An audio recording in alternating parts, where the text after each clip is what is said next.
안녕하십니까? 세계 성도 여러분, 요한계시록의 해설을 여러분께 말씀드리고 있습니다.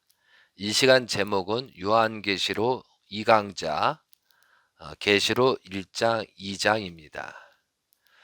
이 시간부터는 본문의 내용을 해설할 것입니다. 지난 시간에는 요한계시록의 서론과 요한계시록을 기록한 근본 목적에 대해서 말씀드렸습니다. 그 근본 목적은 다시 오시는 재림 예수님을 온전하게 맞이하기 위한, 언제 어디로 어떻게 오시며 또한 재림 예수님께서 어떠한 섭리를 하시고 또한 재림 예수님의 혈통을 중심 삼고 안식일 일곱인을 떼실 때 일곱 천사가 나팔을 불매 일곱 대접을 쏟음에 그 시점부터 하나님의 섭리가 어떻게 된다는 것을 예언하고 있습니다. 성도 여러분들은 요한계시록을 처음 접하시는 분들도 계실 것이고 또한 요한계시록 내용을 어느 정도 알고 있는 분들도 계실 것입니다. 이 시간에는 1장과 2장을 본문을 중심 삼고 해설을 하고자 합니다. 이 말씀을 들을 때에 중요하다고 하는 내용을 기록하면서 경청하시면 감사하겠습니다. 그리고 여러 번 반복해서 요한계시를 정독하시게 되면 하나님의 심정과 예수님의 심정을 깊이 알게 됩니다. 요한계시록을 처음에 접하시는 분들은 여러 번 반복해서 이 내용이 어떻게 구성되어 있는가를 먼저 아는 것이 우선이라고 보겠습니다. 지난 시간에 여러분께 말씀을 드린 것은 지금은 재림주 시대라고 말했습니다. 예수님 시대에 유대인 바리새인들이 예수님을 중심 삼고 기대를 세우지 못함으로 말미암아 결국에는 그 모든 내용을 속죄하기 위해서 예수님은 어쩔 수 없이 십자가의 길을 가셨습니다. 만약에 결과로 봤을 때 유대민족 바리새인들이 구약의 예언 말씀을 정확하게 알았더라면 결코 예수님은 십자가의 길을 가지 않고 하나님을 중심 삼고 섭리를 진행돼서 그때 지상 천국이 이루어졌을 것입니다. 그런데 유대민족 바리새인들은 무지로 말미암아 또한 그 당시에 율법 자체가 타락으로 말미암아 완전히 타락한 사계 로마 정권 시대였습니다. 그런 세상적인 가치관으로 예수님을 바라다 보고 예수님을 이상하게 여겼던 것이죠. 그들이 구약 성경을 정확하게 이사야, 에레미야, 다니엘서, 말라기까지 많은 예언서에 나오는 예수님에 대한 내용을 정확하게 알았다면 그들은 실수하지 않았을 것입니다.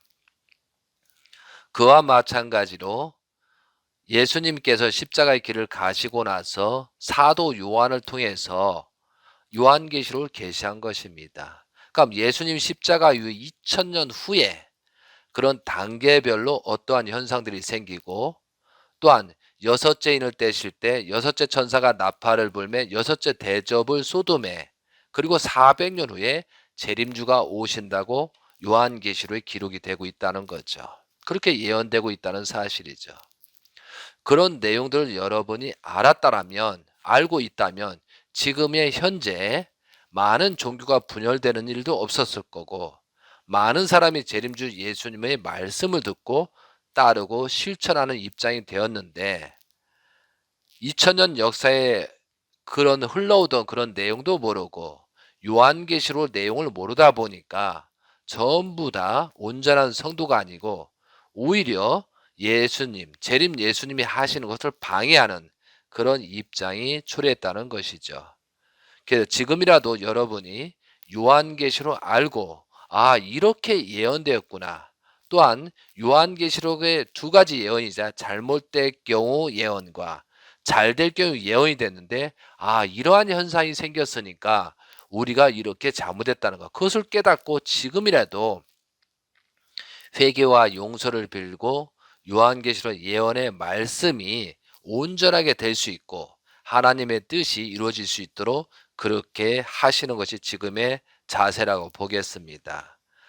그래서 저는 다른 제가 창세기 40강자를 말씀을 드렸지만 그때보다도 지금이 신중하다는 거죠. 왜냐하면 죽고 사는 그런 문제에 있기 때문에 여러분이 이런 말씀들을 잘 아시고 새롭게 출발하시는 여러분이 되시길 바랍니다.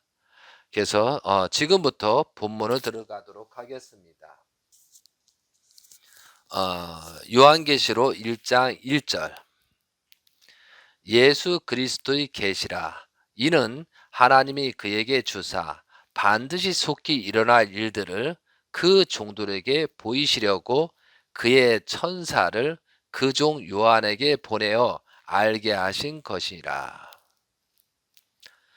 이 말씀은 요한계시록 말씀의 계시 내용의 경로는 먼저 하나님으로부터 출발해서 영계에 계신 예수님을 통해서 천사, 대표 천사 가브리엘 천사를 통해서 종 사도 요한에게 말하는 것을 사도 요한이 기록한 것입니다. 그런데 여기서 1절 1절 첫 단어가 예수 그리스도의 계시라고 말씀이 시작됩니다. 이렇게 기록한 근본 이유는 요한계시록을 기록한 근본적인 목적이 무엇인가를 말하기 위한 표현입니다. 하나님의 구원 섭리 즉 복귀 섭리를 다시 오시는 예수님을 통하여 펼치시는 것입니다. 그 주인공은 재림 예수님이십니다. 그러므로 예수 그리스도의 계시라고 표현한 것입니다. 자, 2절 요한은 하나님의 말씀과 예수 그리스도의 증거 곧 자기가 본 것을 다 증언하였느니라. 이 예언의 말씀을 읽는 자와 듣는 자와 그 가운데 기록한 것을 지키는 자는 복이 있나니 때가 가까움이라.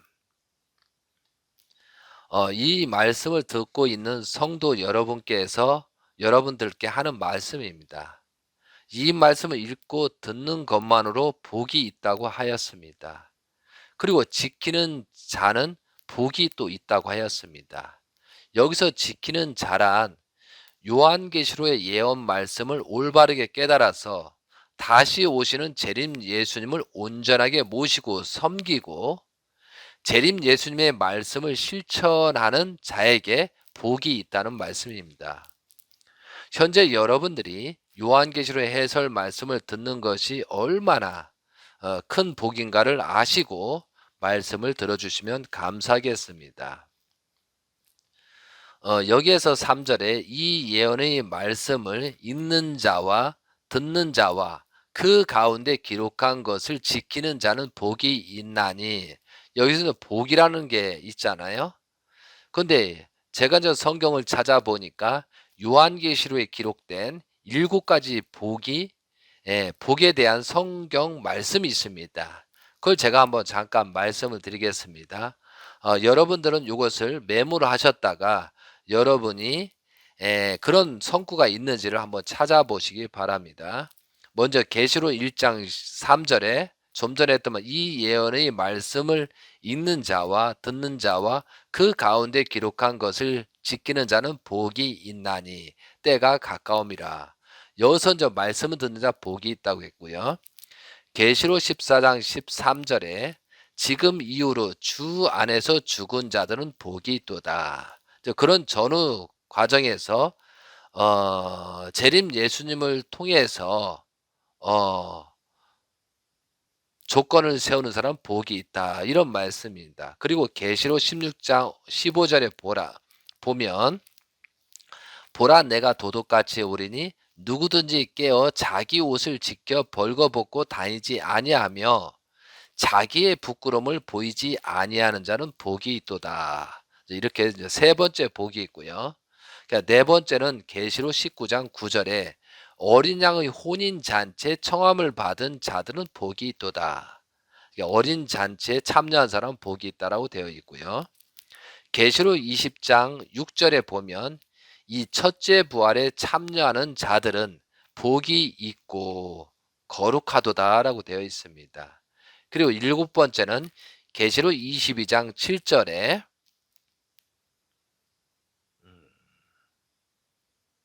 여섯 번째가 되겠네요. 보라, 내가 속히 오리니 이 두루마리 예언의 말씀을 지키는 자는 복이 있으리라 라고 하셨고요.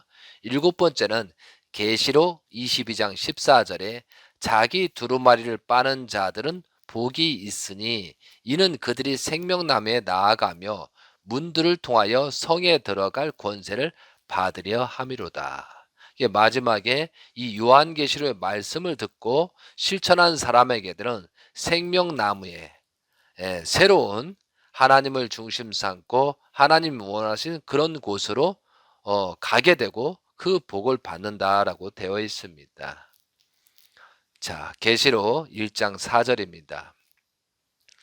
요한은 아시아에 있는 7교회에 편지하노니 이제도 계시고 전에도 계셨고 장차 오실 이시며 그의 보좌 앞에 있는 7영과라고 되어 있습니다. 여기에서 이제도 계시고는 영적 부활하신 예수님을 말씀하는 것입니다. 그리고 전에도 계셨고는 육신으로 계셨던 예수님을 말하는 것입니다. 그리고 장차 오실 이시면은 재림하실 예수님을 말하는 것입니다. 그리고 그의 보좌 앞에 있는 7영과는 보좌 앞에는 하나님을 말하는 거고 7영은 대표 천사를 말하는 것입니다. 이 대표 천사에 관해서는 이사야 11장 1절에서 2절 내용에 보면 천사들의 내용이 나오고 있습니다. 나중에 여러분이 보시고 참조하시면 되겠습니다. 자, 여기서 7교회라고 했는데요. 7교회는 현재 터키의 아시아 지역에 실존하였던 교회들입니다. 지금도 여러 가지 유적이나 흔적이 남아 있습니다.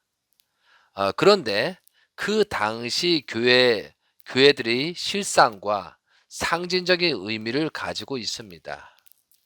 그리고 오늘날 대표하는 교회들을 말하고 있는 것입니다.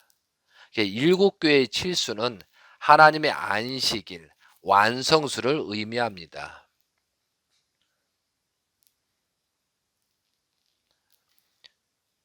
5절입니다. 또 충성된 증인으로 죽은 자들 가운데 먼저 나시고 땅의 임금들의 머리가 되신 예수 그리스도로 말미암아 은혜와 평강이 너희에게 있기를 원하노라. 우리를 사랑하사 그의 피로 우리 죄에서 우리를 해방하시고라고 되어 있습니다. 그리고 그의 아버지 하나님을 위하여 우리를 나라와 제사장으로 삼으신 그에게 영광과 능력이 세세토록 있기를 원하노라 라고 되어 있습니다. 여기에서 5절을 보면 충성된 증인으로라고 되어 있잖아요. 이게 충성된 증인이란 말은 순교한 사람에게 증인이라는 단어를 붙입니다. 그리고 죽은 자들 가운데서 먼저 나시고란 이것은 굉장히 깊은 의미가 있습니다. 죽은 자들 가운데서 먼저 나시고 먼저 나신 예수님을 말하는 거거든요. 이것은 아담 조상의 타락으로 말미암아 후손들은 죽은 자들이 되었습니다. 이후 하나님의 아들로서 처음으로 원죄 없이 태어나신 분이 예수님이시므로 먼저 나시고라고 말씀하신 것입니다. 그래서 먼저 나시고란 헬라어로 포로트 토코스라고 합니다. 포로트 토코스. 이 의미는 첫 번째 창조된 자, 절대적인 주권자나 최고 위치에 있는 자에게 쓰이는 용어입니다. 그래서 여기에서 죽은 자들 가운데서 먼저 나시고는 아담 하의 타락으로 말미암아 모든 인류가 다 죽은 자, 원죄를 갖고 있는 입장이었는데 4,000년 후에 예수님이 오심으로 말미암아 산자, 그래서 먼저 나시고라고 했다는 사실을 분명히 여러분이 아셨으면 좋겠습니다. 참고 사항으로 예수님께서 우리의 죄를 십자가의 대속으로, 그죠? 여기에 보면 우리를 사랑하사 그의 피로 우리 죄에서 우리를 해방하시고로 돼 있잖아요. 그러니까 예수님께서 우리들의 죄를 십자가의 대속으로 우리들을 영적으로 구원하셨습니다. 그런데 여기서 죄를 대속할 수 있는 자격자는, 조건은 원죄가 없는 사람이어야 하며 죄가 없는 사람만이 대속할 수 있습니다. 하나님의 아들로 오신 분만 대속할 수 있다는 것입니다. 그래서 예로서 요한복음 8장 1절에 11절 내용에 음행 중에 잡혀온 여자를 용서하는 내용이 나옵니다. 결국은 정죄할 수 있는 사람은 오직 하나님의 아들뿐이라는 것을 우리가 알아야 되겠습니다. 그래서 인간들끼리 뭐 너를 죄를 용서해 준다, 뭐 한다, 그것은 성경적으로 볼 때 큰 문제라고 볼 수가 있습니다. 6절에 보면 그의 아버지 하나님을 위하여 우리를 나라와 제사장으로 삼으신 그에게 영광과 능력이 세세토록 있기를 원하노라. 그런데 여기에서 히브리의 원문에는 우리를 왕과 제사장으로 삼으시로 되어 있습니다. 그런데 여기에서는 개역개정에서는 우리를 나라와 제사장으로 삼으시로 되어 있잖아요. 우리가 이제 그렇게 성경을 포기할 수밖에 없는 이유를 알아야 됩니다. 성경 번역을 우리를 나라와 제사장으로 표기한 근본 이유는 성경 복음이 한국에 들어올 당시 조선시대였습니다. 조선시대는 왕의 집권시대였습니다.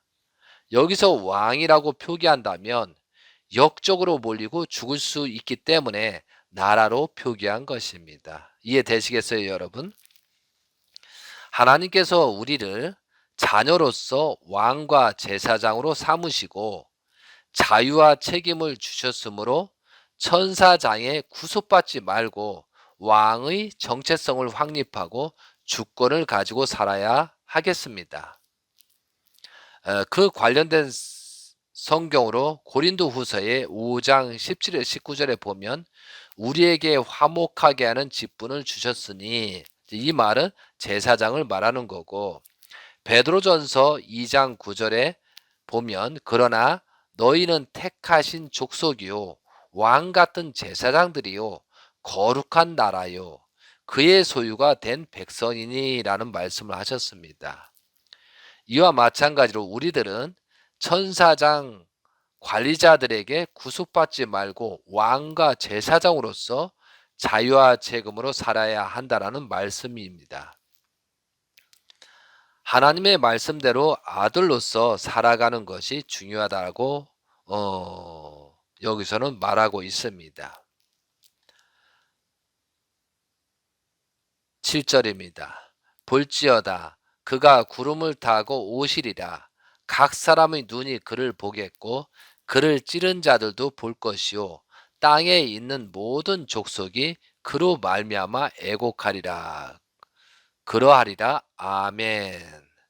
애곡하리니 그러하리라. 아멘. 이렇게 되어 있습니다. 그가 구름을 타고 오시리라의 의미는 중생한 성도들의 무리 가운데 제2 이스라엘 기독교 신도들의 인도자로 나타나신다는 것을 상징과 비유로 말씀한 것입니다. 다니엘서 7장 13에서 14절에 보면 재림의 때의 말씀 내용이 나옵니다. 내가 또 환상 중에 보니 인자 같은 이가 하늘 구름을 타고 와서 옛적부터 항상 계신 이에게 나아가 그 앞으로 인도되매, 이렇게 되어 있고요. 또 고린도전서 15장 47절에 보면 첫사람 아담은 땅에서 났으니 흙에 속한 자이거니와 둘째 사람 예수님은 하늘에서 나셨느니라. 그래서 여기에서 표현도 하늘에 나셨다고 했잖아요. 예수님을. 예수님이 구름을 타고 오셨다는 의미로 해석할 수도 있습니다. 자, 다음은 각 사람의 눈이 그를 보겠고란, 각 사람의 눈이 다 재림하시는 주님을 볼 수 있다는 것은 그가 육신을 쓰고 오시기 때문임을 알아야 하겠습니다. 각 사람의 눈이 그를 보겠고는, 잉태에서 재림 예수님 또한 예수님처럼 잉태에서 많은 사람이 볼 수 있다, 이런 의미가 있습니다.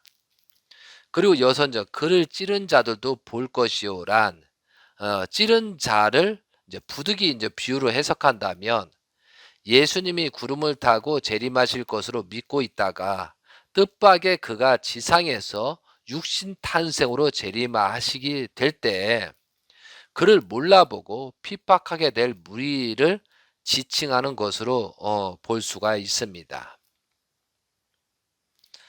그래서 여러분들이 여기 아셔야 될 것은 예수님은 왜 구름을 타고 재림하실 것으로 말씀하셨는가? 이것을 여러분이 근본적으로 알아야 되겠습니다. 성경 말씀에 어느 시점, 어느 시기를 상징과 비유로 말하지 않고 언제 2000년 후에 몇 월 며칠 날 태어나서 어떤 섭리를 하신다라고 이름은 김아무개라고 정확하게 기록했다면 권세를 잡고 있는 사탄들이 그 시점에 예수님을 죽인다는 것이죠. 그리고 또 한 가지는 2000년 후에 재림하실 것이라고 했었을 때 예수님 이후에, 예수님 십자가 이후에 그 성도들이 2000년 후에 오신다고 그걸 알았다면 신앙생활을 할 수가 없다는 거죠. 2000년 후에 오는데 지금 신앙을 해봐야 무슨 소용이 있겠느냐라고 할 거란 말이죠. 그랬을 때 그 신앙의 기준이 막히면 2000년 시대에 재림주가 오실 때 온 천지가 신앙을 하는 사람이 없기에 하나님을 믿지 않기 때문에 오셔도 맞이할 자가 없다는 거죠. 그래서 예수님은 왜 구름을 타고 재림하실 것으로 말씀하셨는가? 그 근본 이유는 첫째는 적그리스도의 미혹을 막기 위해서입니다. 구름을 타고 온다고 하니까 지상에서 계시를 받거나 몽시를 받거나 뭐 무당이라든가 무속인들이 막 내가 재림주라고 했었을 때 그 분간하기가 굉장히 어렵다는 거죠. 그래서 첫째는 적그리스도의 미혹을 막기 위해서고, 둘째는 어려운 신앙 노정을 걷고 있는 성도들을 격려하시기 위함이었습니다. 2000년 동안 섭리를 끌고 와야 되는데 바로 내일 온다. 예수님 말씀도 있잖아. 바로 뭐 동네 한 바퀴 돌기 전에 온다.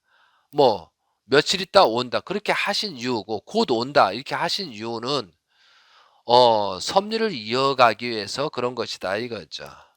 이해되시겠습니까? 그렇기 때문에 구름을 타고 온다고 하는 것은 적그리스도 미혹을 막고 어려운 신앙의 노정을 걷고 있는 성도들을 격려하기 위함에서 그렇게 상징과 비유로 표현했다는 사실을 여러분들이 아셨으면 좋겠습니다. 자, 8절입니다. 주 하나님이 이르시되 나는 알파요 오메가라. 이제도 있고 전에도 있었고 장차 올 자요 전능한 자라 하시더라. 여기에서 나는 알파와 오메가라고 했습니다. 그 하신 뜻은 창조주로서 세상의 시작과 처음 그리고 끝과 마지막을 주관하시는 분이라는 뜻입니다. 고대 그리스어의 첫 글자가 알파입니다. 알파. 그리고 마지막 글자가 오메가입니다. 그래서 알파의 오메가라는 뜻은 시작과 마지막을 뜻합니다. 그러니까 하나님께서 어떻게 섭리를 하신다라고, 처음과 끝이 같다라고, 또한 타락했지만 모든 것을 복귀해서 끝에 창조 목적을 완성한 실체로서 그렇게 하나님의 지상정을 만들어 간다. 그래서 알파와 오메가, 처음과 끝이라고 그렇게 표현한 것입니다. 자, 9절부터 11절입니다. 나 요한은 너희 형제요 예수의 환난과 나라와 참음에 동참하는 자라. 하나님의 말씀과 예수님을 증언하였으므로 말미암아 밤모라 하는 섬에 있었더니 주의 날에 내가 성령이 감동되어 내 뒤에서 나는 나팔 소리 같은 큰 음성을 들으니 11절 이르되 내가 보는 것을 두루마리게 써서 에베소, 서바나, 버가모, 두아디라, 사대, 빌라벨비아, 라오디게아 등 7교회에 보내라 하시기로 이렇게 되어 있습니다. 그래서 반모섬에서 사도 요한이 계시를 받았다는 뜻입니다. 그 말씀이 이제 나팔 소리와 같다. 큰 음성으로 계시를 받았다라고 되어 있습니다. 그 두루마리를 7교회에서 보내야 된다라고 합니다. 그럼 왜 7교회냐? 이것은 창조의 7단계가 그렇습니다. 여러분도 창세기를 보시면 창조의 첫 단계, 첫 번째는 빛이죠. 그 다음에 두 번째 단계에서는 뭐예요? 궁창과 물을 창조하셨습니다. 셋째 날은 뭘 창조했어요? 지구하고 식물을 창조했고, 넷째 날은 광명체, 해와 달과 우주를 창조했고 별들을 창조했다고 되어 있고, 다섯째 날은 하늘에 있는 동물, 바다에 있는 동물, 물고기와 새를 창조했다고 되어 있고, 여섯째 단계에서는 초동동물부터 고동동물 순서로 창조했습니다. 그리고 여섯째 단계 말기에서 비로소 생육하고 번성만 하는 사람을 창조한 다음에 시간이 지난 다음에 마지막에 혼을 넣은 아담과 하와 하나님의 형상대로 사람을 지었다라고 되어 있습니다.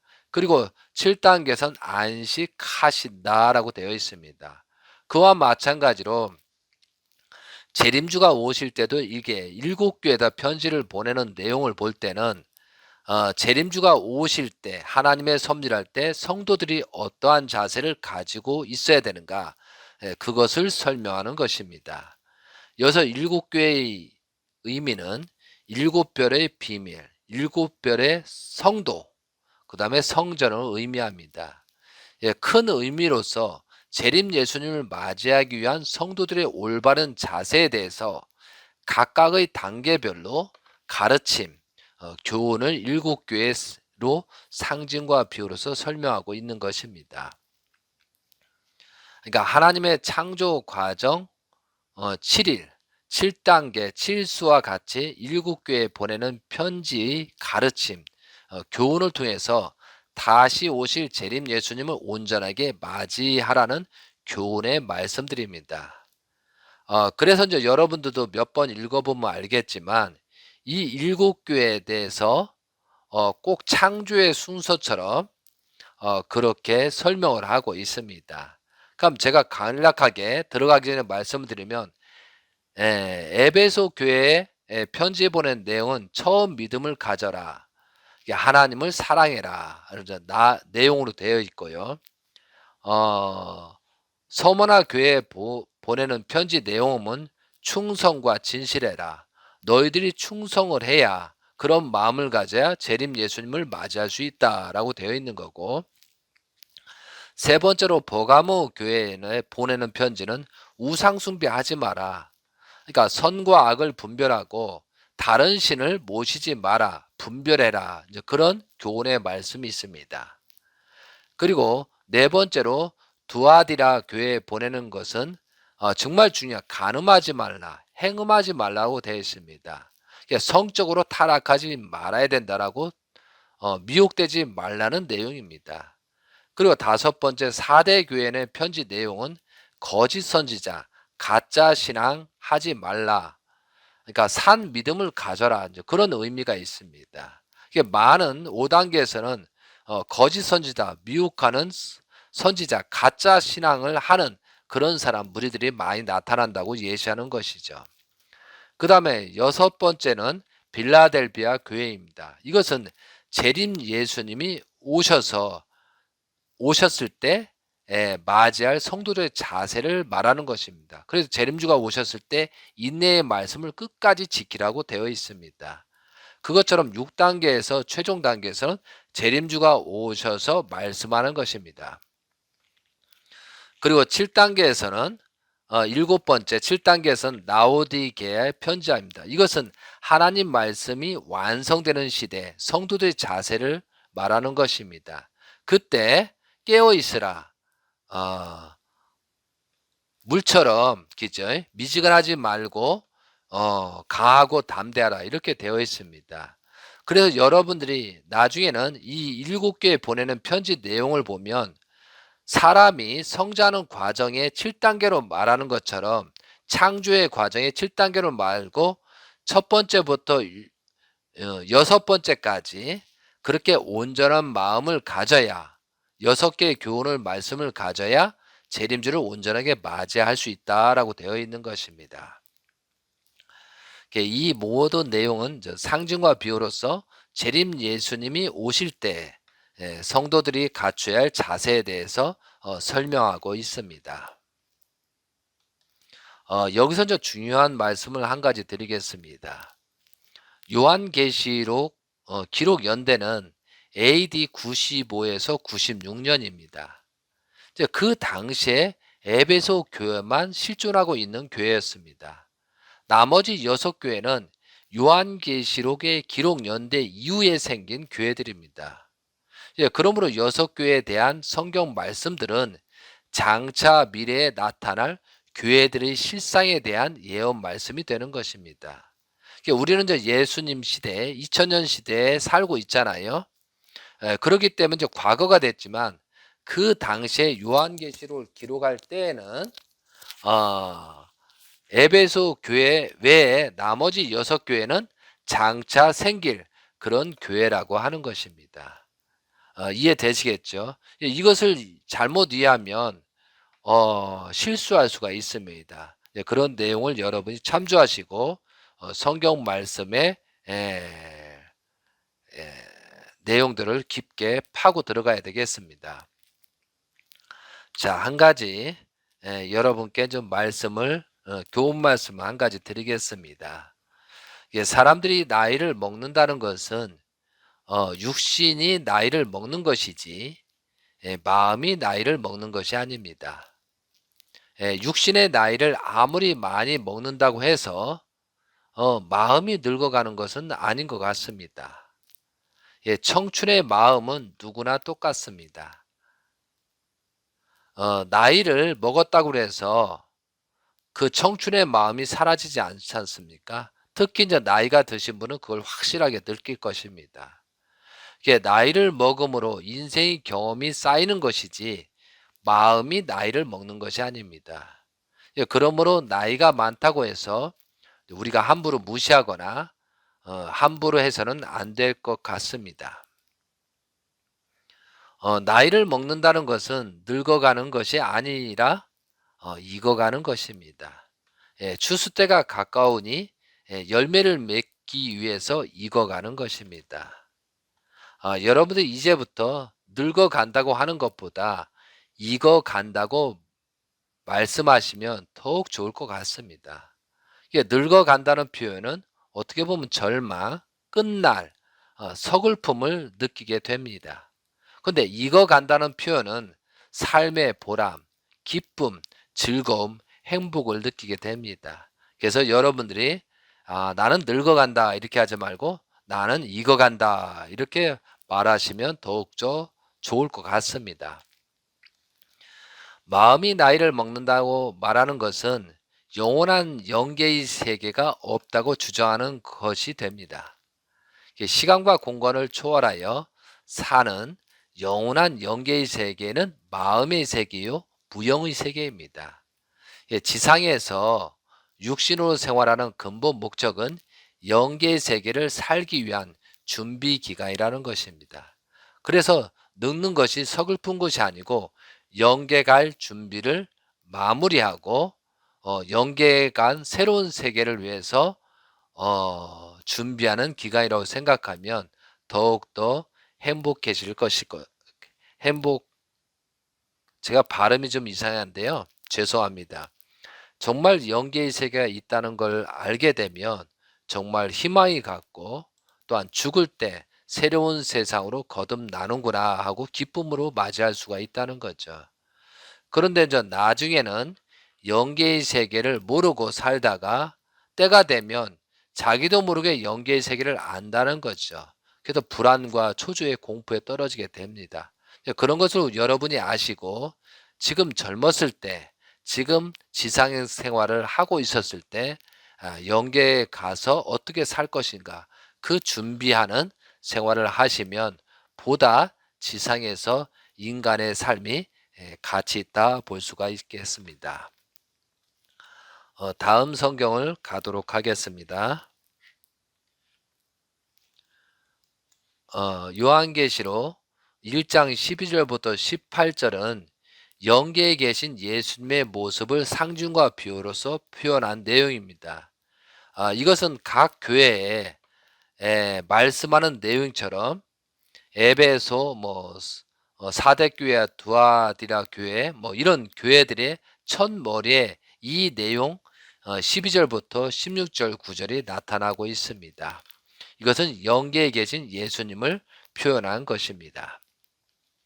12절 몸을 돌이켜 나에게 말한 음성을 알아보려고 돌이킬 때 일곱 금촛대를 보았는데 지금 이것은 사도 요한이 계시를 받고 있는 내용이고 환상으로 보이는 내용을 지금 말하고 있는 것입니다. 여기서 일곱 금촛대라는 것은 천사를 얘기하는 겁니다. 자, 그리고 13절 촛대 사이에 인자 같은 이가 발에 끌리는 옷을 입고 가슴에 금띠를 띠고 이것은 예수님이 영계에서 그런 모습을 하고 있다는 거고 이 내용이 에베소의 2장 1절에 또 나오고 있습니다. 자, 14절 그의 머리와 털의 희기가 흰 털 같고 눈 같으며 그의 눈은 불꽃 같고 그의 발은 풀무브에 단련된 빛난 주석과 같고 그의 음성은 많은 물소리와 같으며 이 내용도 예수님을 말하는 건데 이것은 두아디라 기죠. 교회에서 2장 18절에 다시 표현하고 있습니다.